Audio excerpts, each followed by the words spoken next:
the Wizard of Moscow, as perhaps we should now call him, this silly fool, I think he's been very badly exposed. He doesn't survive this. And I can't see them getting Kursk back. I can't see Putin surviving a war inside Russia.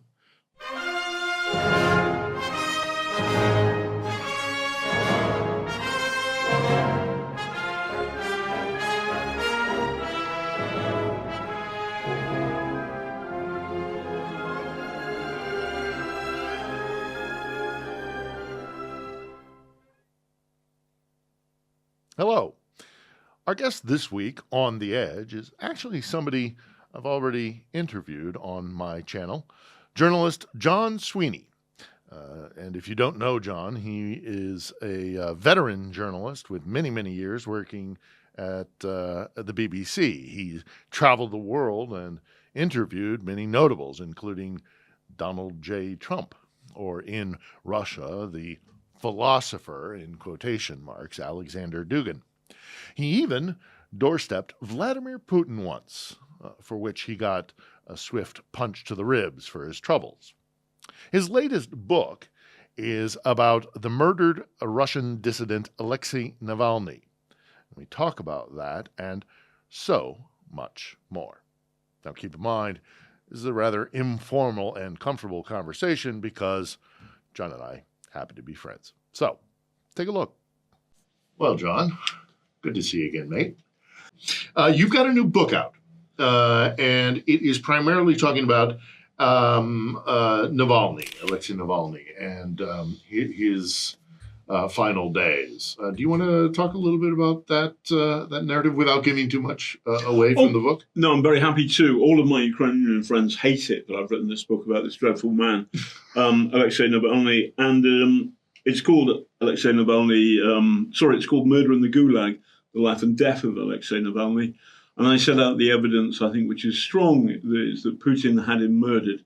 Quite how, we don't know, but he was very healthy, cracking jokes, very healthy for somebody who'd been in the Gulag, in the Slammer, in the Kula for the best part of 3 years. But the day before he died, he was cracking jokes his jailers in the Arctic Wolf Penal Colony. And you've got a clue there, Phil, that it's not a nice place to hang out. No. Laughed at his wit. And remember, he's, public enemy number one, and they were sufficiently amused by his wit that they found themselves laughing. These are the jailers from the Arctic North. And the next day he's dead. Mm. Therefore, what happened? I think he was murdered. I think he was poisoned. I got hold of an intelligence source from former Western intelligence officer who got in touch with contacts in Russia in the Russian dark state. And the view of my friend's source was that Putin had cooked this up with Bortnikov, the head of the FSB, the new name for the KGB, back in December. And there was a plan to have Navalny killed, and around about Valentine's Day, that was kind of actioned. Navalny probably dies on February the 15th, according to prison gossip. The authorities say he's dead on the 16th. Putin likes our anniversary, so I think he may well have said, let's do it on Valentine's Day. But there are a lot of fascinating questions about them, and I met him. By the way, I don't know if your regular viewers and listeners know that the reason I'm wearing this silly orange hat, is because during the Battle of Kyiv, the Ukrainian soldiers, Ukrainian police, were a bit jumpy. The Russians were 12 miles away. They had every reason to be so. But this saved my life, apart from on the second day when I was arrested for being a Russian spy. And I actually said to the guy who arrested me, do I look like a Russian spy? Anyway, that's kind of why I wear this hat. Yeah, but it's well. It reminds me of the old the joke of the story of at the Battle of Arnhem, the guy the British soldier carrying the Brawley Yes. who would, because no German soldier would ever run around with a brolly. Yes. Yes. It is very distinctive. For Ukrainian. And I tease you about your lovely ego, but that it's very characteristic and it defines you, John. It defines you. But it's August out there, so I'm going to take this off. Okay, go ahead and take that off. So anyway, the thing about Navalny is that many, many Ukrainians and a good number of Russian liberals don't like him because of two things. First of all is that in 2007 to 2010, he went on they're called Russian marches, which are basically marches of not just the right, not just the conservative right, not just Tsarists, but people close to the Russian version of the KKK. And he had a flirtation with the far right in Russia for 3 years. Yeah. During the course of which he did two really horrible racist videos about Chechens and Dagestanis. These are the Muslims who live in Russia's deep south, which were horrible, comparing Muslims to cockroaches. Secondly, 2014, when the Russians move in and invade Ukraine for the first time, they take Crimea and they take great big bites out of two counties in the east, Donetsk and Luhansk. They, when asked about this, Navalny said, "Hey, is Crimea like a sausage sandwich that you can, once you can't switch it around like this? I.e., if the Russians have got it, the Russians are going to keep it, aren't they?" And later on, when he went back to Russia, he was locked up, and then the big war started, and he said, "Listen, this is wrong, completely wrong. Yeah, and Russia must. I do remember that. Russia must respect the '91 borders." However, the problem is when the spotlight was really on him in 2014, he said exactly the wrong thing for Ukrainians, and when he was locked up and the spotlight was nowhere near him because of the big war in Ukraine, and everybody was worried about whether Ukraine could make it, whether it could survive, then Navalny said exactly the right thing, by which point no one was listening. So I've written a book which stands up for him and says that he is a knight in dented armor, but he's a knight nevertheless. I met him twice, the first time in Strasbourg, and basically he's coming over to the European Court of Human Rights in Strasbourg to make the case, and Russia was a member at that time, to make the case that he had been unfairly dealt with because he'd been blocked from running for president on the basis of a nonsense conviction. And I was working on a film for Panorama, and he had 5 minutes before he took his plane, and I was desperate to get a soundbite from him because I might not be let into Russia. And I was with my great pal, Seamus McCracken, who's a wonderful BBC cameraman. And I said, and Seamus is putting on our sound mics, and we've got no time. And I said, Alexei, Seamus is from Northern Ireland. Seamus stops work. And then I go, "I'm terribly sorry. Seamus is from the north of the island of Ireland." Because Seamus is very proud of seeing... Anyway, he's a very proud Irishman from the north of the island. From the north of Ireland. Yeah, and yes. Not Northern Ireland. Yeah. And so... instantly, Alexei is enormously charismatic. And instantly, his face lit up. And he said to Seamus, "Are you sure you want to work with this British imperialist?" and of course, now, no, sorry. One of the main things, the criticisms of Navalny is that despite his opposition to Putin, he is still a Russian imperialist. That's what a Ukrainian will tell you. Yes. Now, so this is very, very... listen, I'll finish the story. Yeah, no. What did Seamus have to say? And then we're going to hit... So anyway, so Seamus laughed, and then he said, "No, it's okay," because he'd made his point, and then I got my soundbite. But afterwards, Alexei went back to Russia. Seamus and I went for a drink, and as we sat drinking our beers in Strasbourg, Seamus looked at me and he said, filming you, Sweeney, filming you and Navalny was like filming two big dogs sniff each other's bottoms.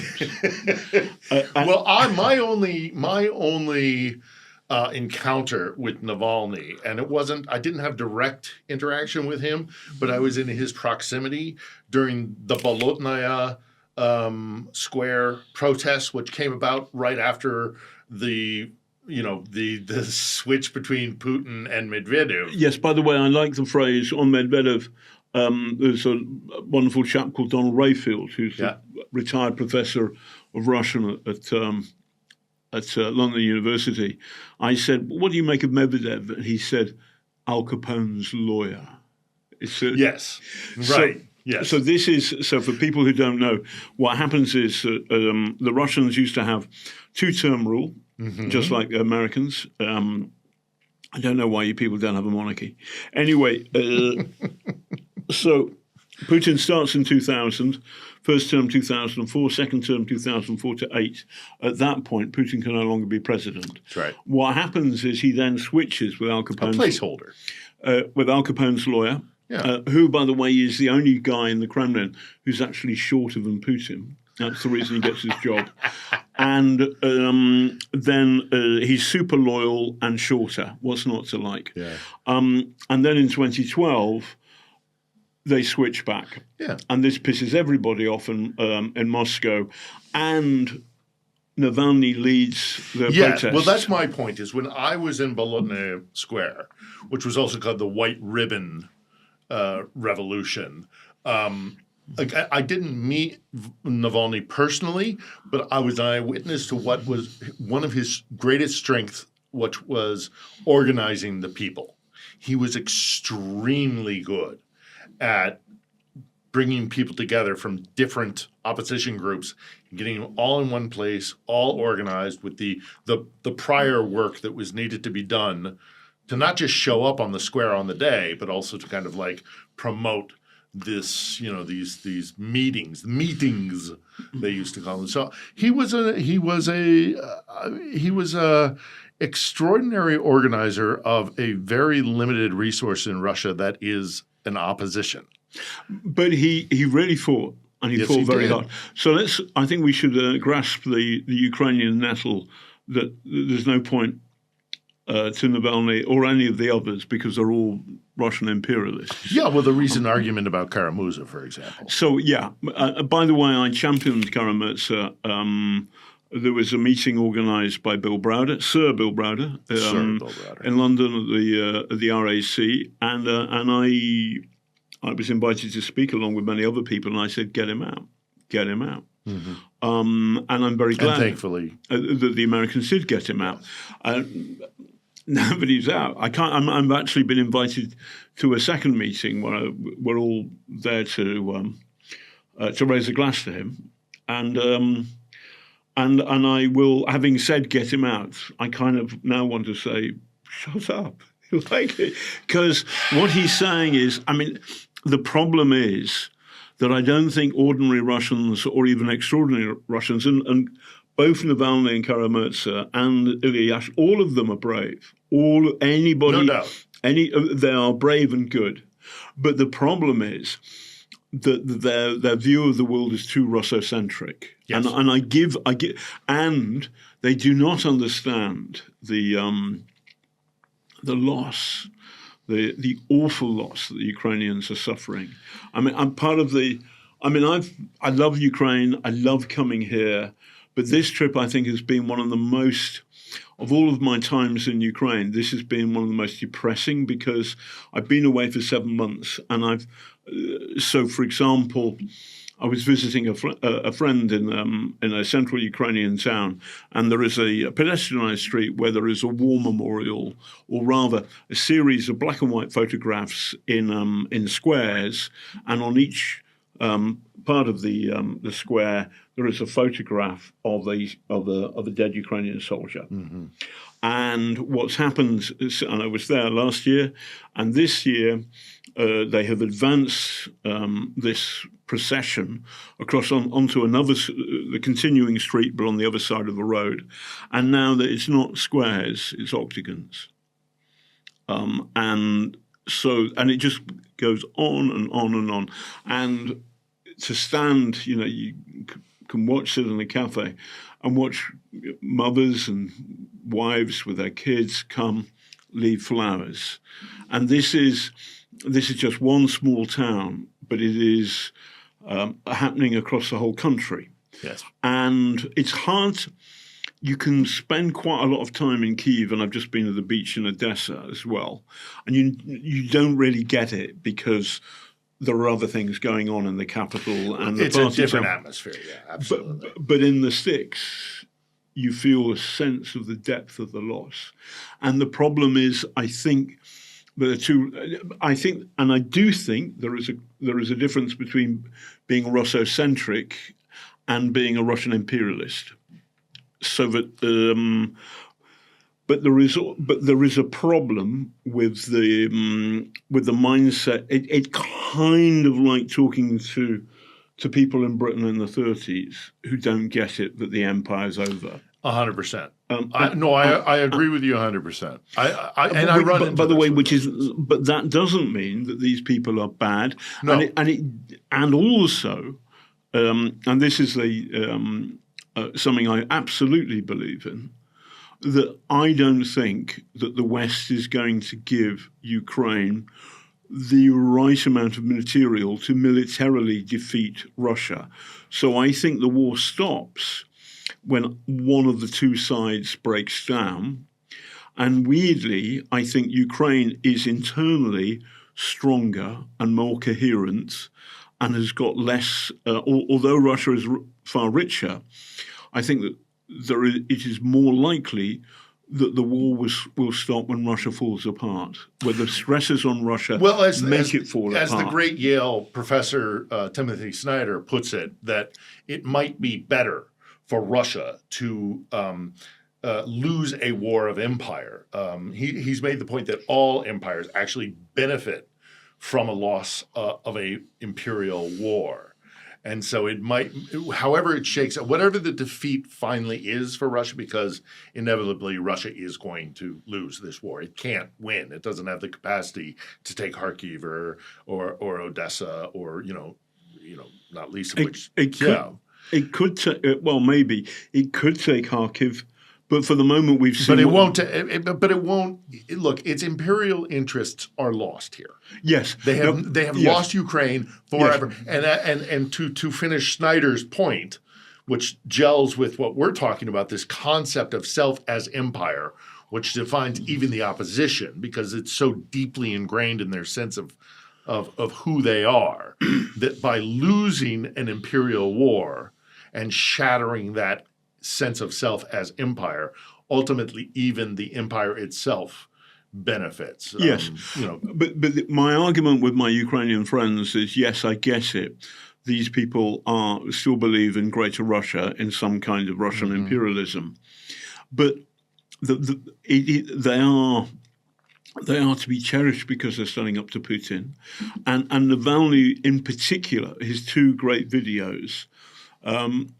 And he made many of them, and they're brilliant. And I go into them in great detail. But the two standout ones where it's not a video, it's a great Oscar-winning film, the Navalny, which is about the poisoning of it. And if people haven't seen it, go watch it. It's wonderful. It's a wonderful, wonderful film about just how fucking stupid the Russian secret police are. Yeah. And when he dupes them.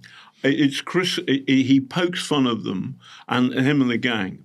There's a wonderful character who's on Twitter, and everybody must follow him, called Christo Grossev. And in my book, Murder in the Gulag, I call Christo Grossev the Bulgarian Sherlock Holmes, and he is. I mean, he is a wonderful internet sleuth, and he manages by using Russian corruption against itself. He goes onto the Russian black market, the internet, the grey market, whatever, on the internet, uses Bitcoin to buy completely illegally, but you can get hold of this stuff in Russia. Fantastic sources of information. One of them is flight manifests. Mm-hmm. A second is a weird app or piece of information which lists telephone numbers and what people on other people's phones call their contacts. So one of the people, at one point, Grosso puts in FSB doctor on the phone app and comes up with a number. He then checks this number against an app or a database. It's more like a database of telephone numbers and passport numbers and addresses. And then he finds, and he's got some of this stuff from before, from other investigations. And so he can then isolate. So this doctor he's a scientist, he's a chemical weapons expert, and he works in the FSB in this particular building, and he's identified the FSB poison squad. He then checks this guy, and guess what? He trails Navalny around Siberia when Navalny is poisoned. Mm-hmm. It's a perfect match. But watch the film. There's a moment when Navalny prank calls the poison squad. Yeah. And the guys who follow him around all the time are utterly familiar with him. And so the moment he pretends to be, and it's so cool, Phil, he pretends to be an aide to Nikolai Patrushev. Yes. Who's this the head of the Security Council. Oh, he stepped down now. He stepped away. At the time, though. Yeah, but he was, and he's a sort of psychotic hawk. Oh, yeah. Kind of, he makes Dr. Strangelove seem normal and sweet. Very, very disturbed. He's a disturbed psychotic twat who shares. He not only shares Vladimir Putin's worldview, he makes it darker and even madder and more Soviet-friendly. Yeah. So this guy who Navalny is playing is Petrushev's sort of maitre d' or consigliere or something like this. His right-hand man. And he barks. Yes. But most knowing full well what's so glorious about that phone call, not to give too much away, but what's glorious about that is that he's already employing the psychology of intimidation and hierarchical power and bullying that exists within the Russian government. So Navalny perfectly mimics it's so smart. The mannerism of a Kremlin high-up bullying some miserable killer. You know, the common murderer, murderers. Over like receipts and stuff. Well, who gave authorization for this? Yes. You know? It's that kind of thing. It is genius.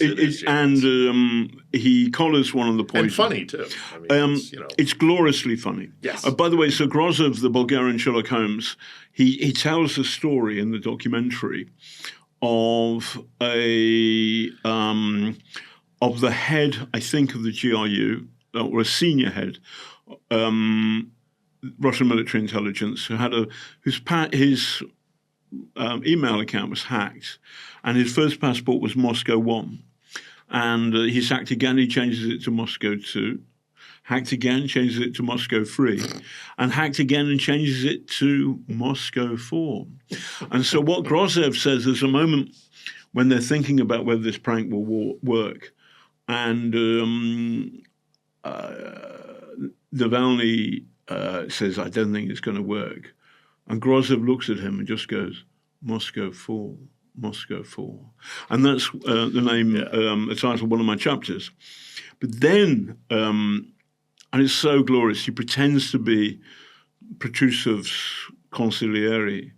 And he just bullies this guy, and one of the lowlier murderers, who is a scientist who's a chemical weapons expert who sort of cooks the poison rather than administers it. Mm-hmm. So he doesn't know Navalny's voice like the actual poisoners do. Mm-hmm. He's the kind of cleanup guy.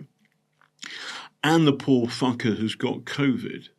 So that he is, and out it's of sorts, and it's 6:30, and then there's Petrushev's guy who's kind of barking at him, and he just gives up stuff, and Grozov is going like this, and Maria Pevchik, who is part of the gang and a brilliant investigative journalist and part of Team Navalny, she she's like this as well. And Yeah, 'cause who could think these guys are that stupid? yeah, Moscow 4. Moscow 4.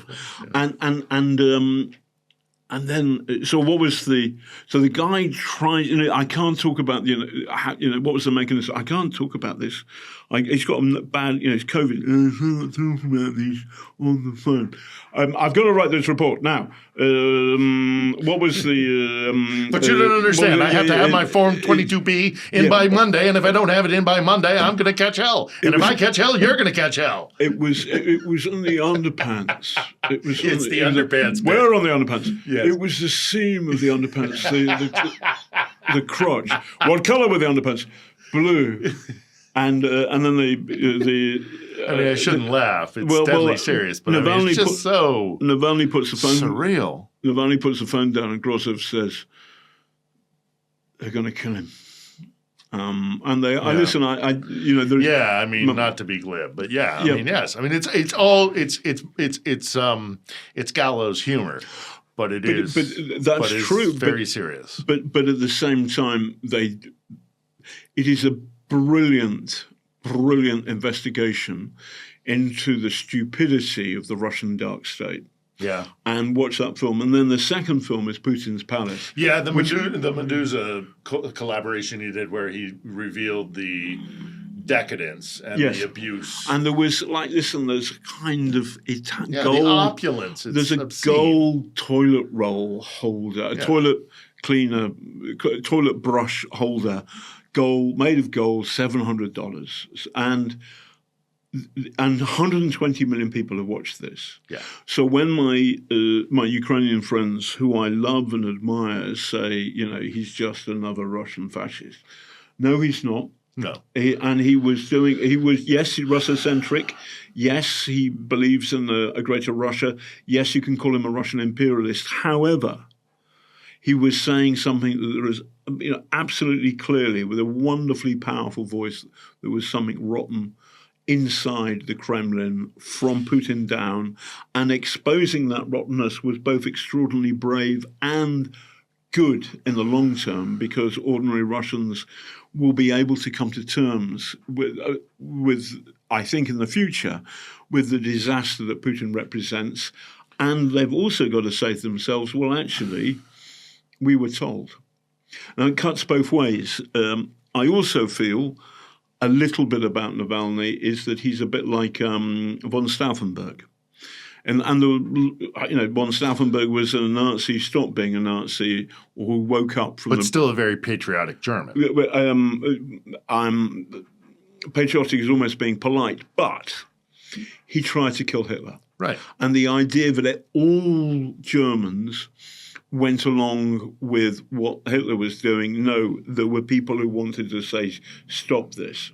Yeah. Stop this because we're losing, but also stop this because it's fucking wrong. Right. Well, and Navalny is a bit like that. The problem with what we see in Russian opposition, generally, almost exclusively, but still, is that you are born into empire, and your concept of your country is empire, and that's going to be a long time divesting itself from even the opposition. Well, I was born in '58, right? Okay, but as a Brit, as a former subject of the world's largest empire, as a former colonial and also Brit, I will say, who also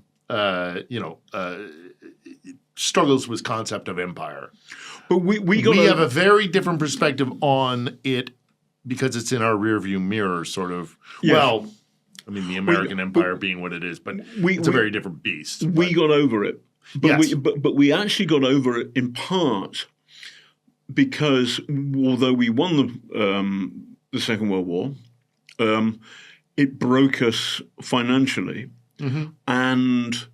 And also, I think it opened our eyes to a different kind of world, whereas at least the kind of feudal caste system, which kind of overlaid British society and British democracy, was broken, and ordinary people, and in particular ordinary soldiers who fought for the country, who saved the country, airmen and sailors too. But they realised that there is a new future, which is democratic, which was Labour government, all of that stuff. But part of that awakening, part of that new, fresh realization, was that the empire is old rubbish, and we need to get on. Yeah. We need to get on. And the idea, for example, so many Indians died, both in Europe and in the fighting the Japanese, that India had earned its spurs and it should be free. Yeah. And then once you'd made that decision, then getting rid of Africa and and all of that. Well, and ultimately it leads to Suez and all the rest. And then also from the other side of perspective, because you and I joke about my being both British and American, having kind of. You seem American to me. I know you. Sorry, but that's... You're utterly wrong. But nevertheless, I have a leg in both lands. But I do understand this sense of empire in a Western perspective. Look, Americans may have an empire, but they are very uncomfortable with it. They don't like concept of empire. Britain has abandoned empire, and even those desperately clinging on to the concept of empire, they're already living in the past. The difference is with Russia, they're still very comfortable with the concept of empire. In fact, they are pro-empire. They want a restoration of their empire. Well, this is an empire which doesn't actually speak its name, because essentially everybody in Russia is Russian. No, that's not true. I mean, it's a massive polyglot. It's conquest. But so I feel anyway. So I guess that these the Russian opposition have a Russian imperialist mindset, but there is a massive difference between the killer in the Kremlin and someone like Alexei Navalny, who dreamt of a different kind of Russia, a beautiful new Russia, another Russia, and I share that dream and I share that hope. As do I, ultimately. I think it's going to be a difficult thing to be done. But it lets me circle around to another topic, away from your wonderful book, which people obviously should go and buy and read. Unless you're Ukrainian. Perhaps.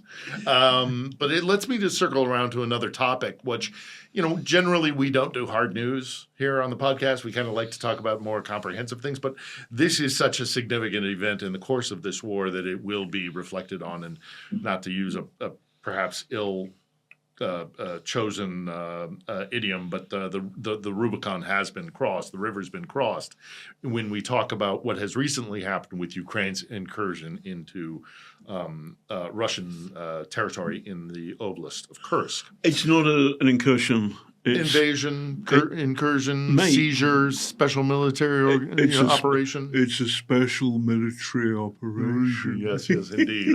I've heard Ukrainians turning that on its nose and using it. But what I think is interesting about this invasion... So the point is, the moment you mention Kursk, Ukrainians just start giggling, and so there is, one of my pals who's a Ukrainian soldier has said, I've been on a holiday to Russia. It's great. You don't need a passport these days. And then I kind of, what? I know where you've been. And then don't ask me anything more.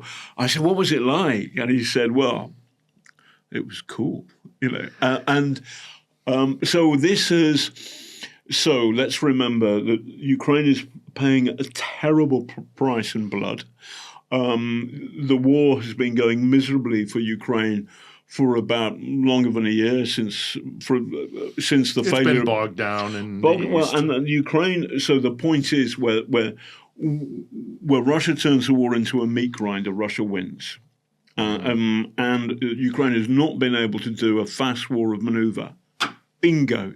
Suddenly it has. Yeah. And by the way, Oliver Carroll, my friend who writes for The Economist, has written this piece saying one of the factors for success is Ukrainians didn't tell the West. They kept it stum. They kept it quiet. Because last time the West leaked too much of it, everybody knew it was all over, and the Russians were waiting for them, and they got clobbered. This time, they kept it super quiet, and they succeeded I think they could have gone way further. The problem of going way further is the Russians could bite them. But at the moment, well, what it's now it's almost close to 2 weeks, and the Russians still have not turned up in force, and the Ukrainians are blowing up bridges, which makes it much more difficult for the Russians to actually knock them out. I mean, they can put up a whole load of artillery and smash away, but even so, the Ukrainians are going to hunker down, I think. Yeah, and make them fight over their own territory, which is different instead of fighting for Ukrainian territory. And Vladimir Putin is humiliated. Yes. So and again, playing back into the sense of empire, to have what they consider to be their little colonial, lesser partner in a colonial imperial relationship, to be on the offensive into their own territory. That's shattering. Yes, it's shattering. Listen, I mean, there is, all sorts of. Britain's got all sorts of problems, and there are the far-right politicians are saying our country, far too many immigrants or whatever. You invade any part of the United Kingdom and there'd be trouble. Where I live in South London, I'm just advising there are parts of South London, Mr. Putin, I'd really advise you not to invade. But any part, the locals, whoever they are, would kick the Russians, would have a real go. Brits, they will take the piss out of one another, but the second you come and attack, there would be. I find it a unified front. There were absolutely, even Clacton. So I find even Grimsby, all of the places that voted for reform, that voted for Brexit, all of those places, actually probably in particular those places, would really have a go. Fuck off. Yeah. And what's astonishing, and I actually say this to my Ukrainian friends, is this feels like the only honest opinion poll of Putin's power there's been for the last 24 years. And it doesn't look good, mate. Because nobody locally has said, we must, we're going to fight the Ukrainians. Yeah. They're not bothering. By the way, there was another second opinion poll, which is when Prigozhin last summer invaded Russia. Obviously, he's part of the Wagner army, but nevertheless, there is a mutiny, and nobody in Rostov-on-Don tries to stop him. He gets very close, within 140 miles of Moscow, something like this. Right on the outskirts. Yeah, well, not quite the outskirts, but not far off. And nobody challenges. And then there's some moment I speculate that somebody, the KGB, the FSB, got to Prigozhin's grandchildren or something like this, and he stops for whatever reason.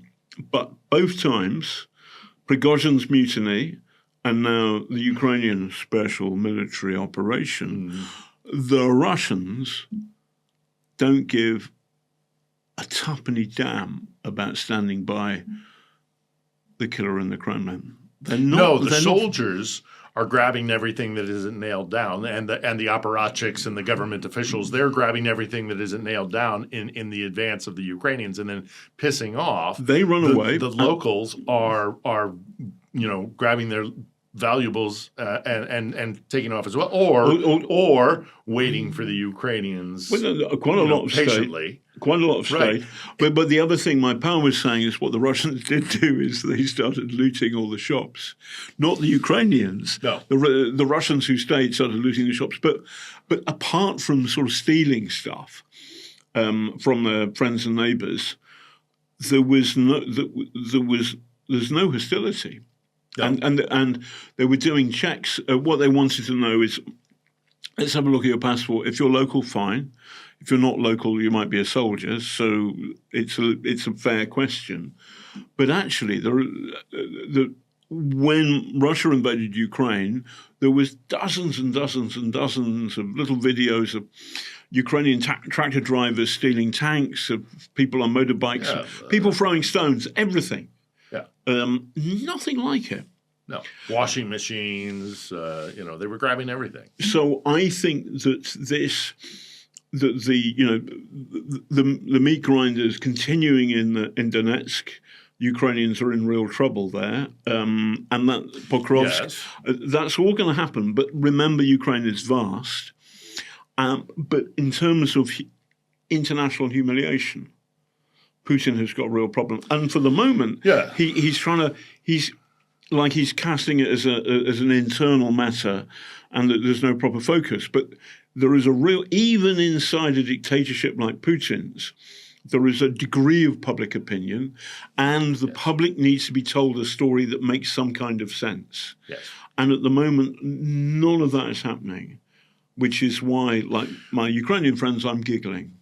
Well, yes, and also you bring up a very good point. With I think is worth repeating, in that you see Ukrainian territory that has been taken by Russian armed forces, and it is devastated because the Ukrainians fight for every single inch of territory. So they, in the process of withdrawing, they fight for everything, and they leave very little in their, there's nothing path. There's nothing left because they fight so far. But you look at Ukrainian troops moving through Kursk, and hardly anything has been, certainly not devastated, because they're not putting up a fight, because the fight isn't in them.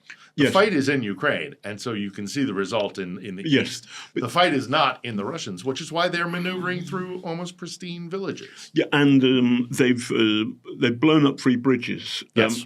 The significance of this is, and it's weird, unless you've been a war reporter or an army officer, it's hard to understand. But actually, bridges and things are vitally important. Until you build a bridge, it takes it forever to go around the river. And so all of this land, and the Ukrainians aren't even there yet, but they're blowing up bridges. And what that means is that the Russians who are further toward, are on the wrong side of the bridge towards the Ukrainians, have now got a problem in that they can't get a road back to their resupply routes. So they're going to run out of ammo and food and water, and it's hot. So what are they going to do? Well, they're going to reverse. And so if you take these the 3 bridges that they've blown up, that space is way bigger than what they've currently got. Within the space that they've won, somebody's revving a motorbike in a moronic way. Within the space that they've got, there are two very interesting points, which will further alarm Russia and Russia's backers, the Chinese in particular. The first of which is that, what's the town called, which is it's where the gas metering plant is. In Suja. There's Suja. Yes, it's in Suja. Yep, just trying to pronounce it correctly. So the gas metering plant is the one pipeline that's left. Somebody blew up the one in the sea. Who knows? Which Ukrainian? No. Anyway, I don't. Funny really how care. that's reared its head. Yeah, I don't care. I don't. No, I don't either. And I do find it interesting that it's suddenly become a topic of conversation while the incursion into Kursk is happening. I don't think that's a coincidence. So they've got the gas metering station. And what this means is this is a pipeline which is actually going through Ukraine, and Ukraine gets money from allowing the gas to pass. I know it sounds bonkers, but that's been happening. And also, Ukraine takes some of that gas to power itself. And then it ends up in Hungary and Austria and Slovakia. And certainly Hungary and Slovakia are now more or less on Team Russia, or in Team Russia, more or less. So if the Russians try and take back this gas metering plant, it's quite possible that a shell could blow it up. Or it could be blown up accidentally, or it could be blown up accidentally. Right. But either way, that's the end of that pipeline. So the Russians have got a real problem. How do they take back this thing, which they don't want to blow up? By the way, the Ukrainians, it's pure joy, because if they cut the pipe on the Ukrainian side, then they're liable for all sorts of international penalties because they're behaving badly. So they might be financial, but that might not work. But nevertheless, there are people in the West who say, what the fuck are you doing that for? Well, if the Russians blow up their own pipeline, that's not our fault, son, is it? Yeah. You can imagine that happening. The second thing is they don't have it, but the Kursk nuclear power station is now in easy artillery range of Ukrainian fire. Now, I'm not suggesting for a second that Ukrainians will blow this up, but down in the south of Ukraine, in Russian-occupied territory, is Europe's biggest nuclear reactor. 6 massive nuclear kettles, which was supplying power to nearly an awful lot of Ukraine. All the kettles have been switched off. The Russian occupiers have got it. There are Ukrainian technicians who work like slaves there. It's a grim place. And everybody is afraid of nuclear blackmail by the Russians. Yeah, Zaporizhzhia. What now happens, because the Ukrainians can hit Kursk if they wish to from inside their Russian incursion, or their incursion into Russia, is you've got something of a Mexican standoff. Yeah. And that it's not perfect, but if I'm the Kremlin, I don't fuck with Zaporizhzhia because I'd be afraid of what might happen in Kursk. Well, it changes so many different dynamics. But I mean, ultimately, and all of these things are strategically, tactically worth mentioning. But the thing that really does get it for me is this fact that the Ukrainians have taken the fight to Russia, yes, which is devastating for Putin because Putin is ultimately living on borrowed time. His so much of his cachet, and you've met the man, you know the deal. It's all about his persona as a great, powerful leader, and if you can chip away at that, it's going to go a long way towards. I mean, he could be. I mean, it's Nicholas II when he took control of the armed forces in the First World War, and ultimately led to his downfall. I was thinking of somebody in more recent history, closer to Nicholas in time, the Wizard of Oz. When he blows into the machinery and then the little dog Toto pulls away back the curtain and you see this whole fool puffing and blowing. Yeah. But I'm all of us must concentrate on how does Beijing look at this?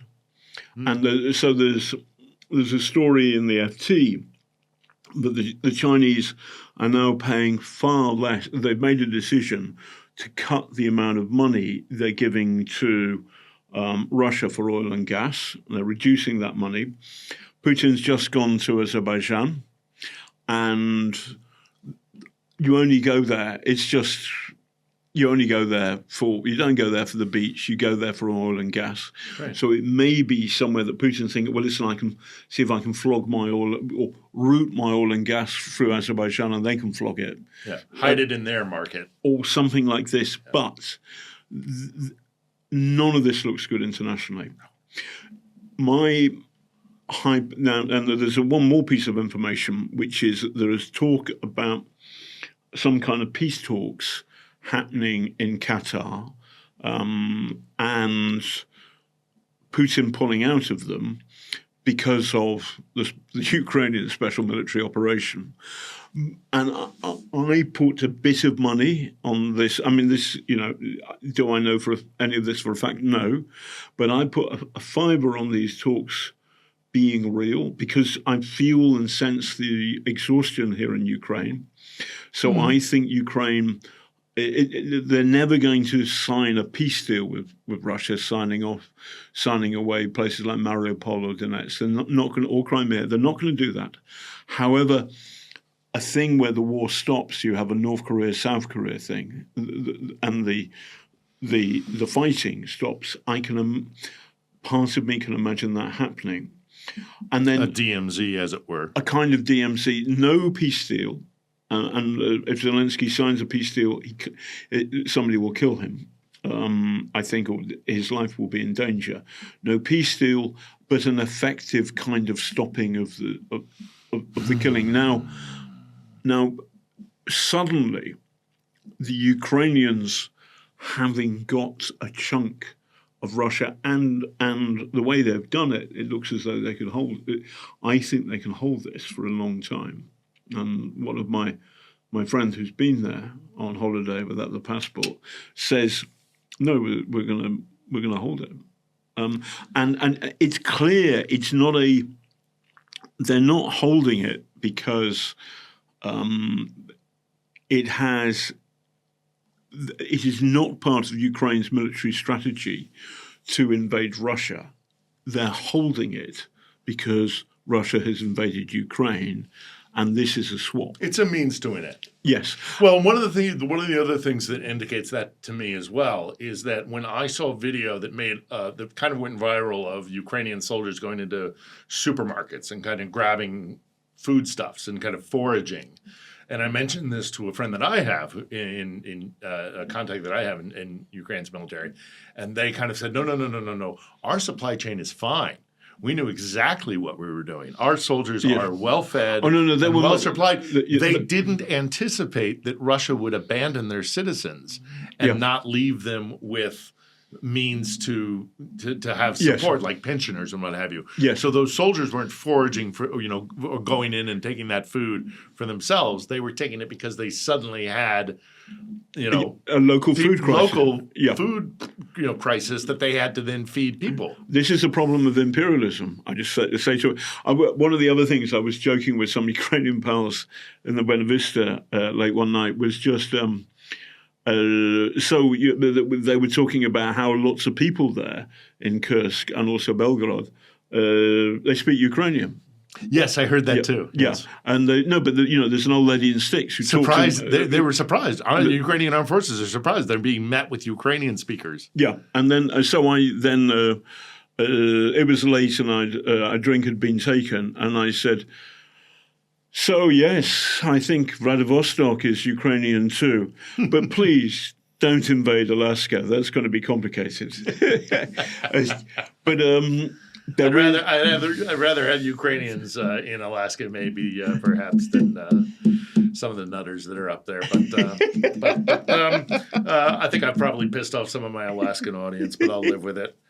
Look, mate. Generally, real 10,000 feet, looking down, kind of abstract. Where do we go? What's the situation and where are we headed? So as I said before, Western timidity, in particular for the Biden White House, and also the Trump problem that Trump is batting for Team Kremlin, means it's very difficult to call this or to call the next step until we know who's won the American election. It looks as though Kamala and the wonderful Mr. Walz, they have momentum, and it looks as though they're going to win. But it's a massive worry.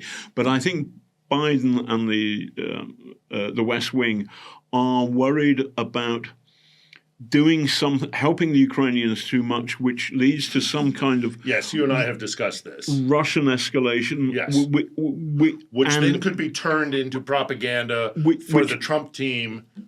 So they are so afraid of Trump using a Russian success against them that they don't want to risk the Ukrainian helping Ukraine too much. As much as it devastates me to think about a Ukrainian soldier dying today or tomorrow because of American domestic politics, it's still very true, in my opinion, that we got to get Trump in the rearview mirror once he is no longer a threat. Because a second term with Trump, and in particular also Vance, who has been outspoken in his desire to abandon Ukraine. If they get in, it's going to be far worse for Ukraine. So as horrible as it is to think of Ukrainian soldiers, again, dying because of American domestic politics, we got to get November behind us. And then once we get November behind us, perhaps the Americans can be better allies. I remember, but I think that Walz will be better, but I don't think the Harris administration will change the dial that much, because the Americans are traumatized by the experience of Iraq. They do not want an Iraq 2.0. What they're specifically worried about is Ukrainian victory leads to Russian chaos, and Russian chaos means, for example, the Islamists in Chechnya, Dagestan get hold of a South Caucasus, get hold of a nuclear Caucasus, weapon, or the Chinese take Siberia, and then China suddenly becomes overnight the world's richest and the world's largest country. And these are real fears inside the West Wing. And I think Biden has lived through the Cold War and has a greater fear of nuclear war than is sensible, but he's a man of his time. He's an old man, but he's a man of his time. Yeah. So, by the way, what this means is that I think that the war finishes when one of the two sides kind of disintegrates. And I'd put serious money on Ukraine not disintegrating. It can get significantly smaller, but it will still fight. It still has a meaning and purpose. It could lose the land bridge. It could lose Donbass. But if it doesn't lose Odessa in particular and access to the Black Sea, and it isn't decapitated in Kiev, it's a major victory. There will be a nation called Ukraine. Yes. I mean, I think I'm talking to my friend that even if we lose Kiev, it's not the end. We'll keep fighting. But Russia is different. I think that the Wizard of Moscow, as perhaps we should now call him, this silly fool, I think he's been very badly exposed. No, he doesn't survive this. And I can't see them getting Kursk back in particular. Actually, weirdly, it's a spot to the left of what they're currently occupying is easier to hold than what they've currently got. Yes. I can't see Putin surviving a war inside Russia, given all the pressures on him, in particular, if I'm right in divining this, pressure from the Chinese to settle, because this war isn't helping the world economy and it's not actually helping tyrants or us. And there's a moment at which you look at this and think, you know what? If the Chinese really want to take Taiwan, it's beginning to become irritating that the Russians are so ineffectual. Well, and in addition to that, not for nothing, but Putin is going to hate dealing with Harris. He hates women in general and a woman of color. I mean, if you think Trump can't handle a woman of color, Putin will lose his mind having to deal with her. And she could take a hard stance with him. I mean, if the Iron Lady had to have the Falklands, Harris could conclude this war, and it's possible. I think and also that would be a feather in her cap. But also the other thing is not that I want to equate Kamala Harris with Maggie Thatcher, but no, she's but a strong woman sometimes has to show she's a harder bitch than all the men around her, which I think is almost a direct quote from Thatcher. Yes. So, but there's also a thing of American domestic politics has been, while Trump's been around, has been an enemy of Ukrainian success. But if you're anti-Trump, as Kamala and Waltz really are, then there's a moment when you say, okay, let's go get Putin. Let's go, let's finish this thing. Let's give him a smack. Yeah. Because it proves Trump wrong about Putin for good. Mm-hmm. And so that's, now I think they're umming and ahhing, but I think fear of chaos, I certainly think that's the State Department, the view from Foggy Bottom is don't risk it for the biscuit. And I think that general, rather timid conservatism will hold sway in Washington. But the pressures on Putin don't go away. And I feel that I can see Russia splintering. And it's a Well, great. because he's made a whole society that's built around him. Yeah. He's the center of gravity. If he disappears, If he's gone, bang. then But what's then fascinating? the center cannot hold. What's fascinating about Kursk is you unplug the brainwashing, and the whole thing goes. Yes, that's true too. We've seen that quickly happening with residents of Kursk. Yeah. And we saw it also in Rostov-on-Don when Prigozhin had his mutiny. This is also true. That's a So good point, we've seen it twice. So when my Ukrainian Paper tiger. I'm not a Maoist, but it's a good quote. I think that I do feel anyway. I feel there's been a lot of gloom here, and there is still a lot of gloom because so many good people are dying. But nevertheless, there is also real joy here. Yes.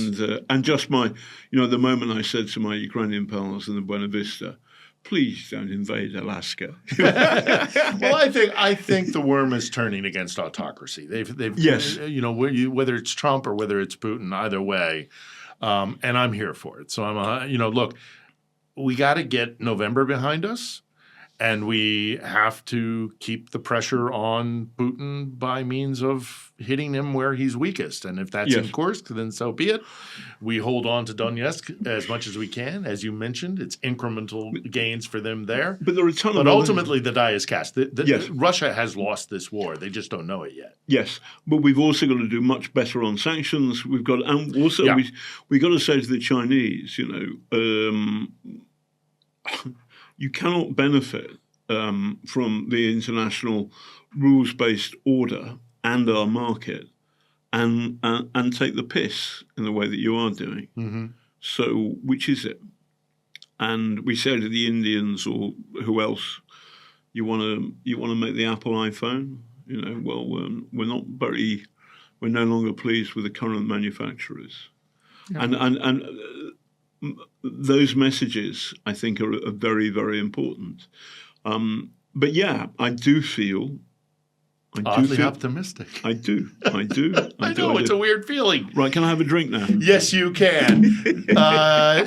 John Sweeney, thank you for joining us on The Edge. We'll do the obligatory John Sweeney sign off to this camera, shall we? Yes. Sasha, this camera. We're going to talk to this camera here. Shall we do a countdown, old John, old boy? So 3, 2, 1. Vladimir Putin, do fuck off. Thank you for joining us, John.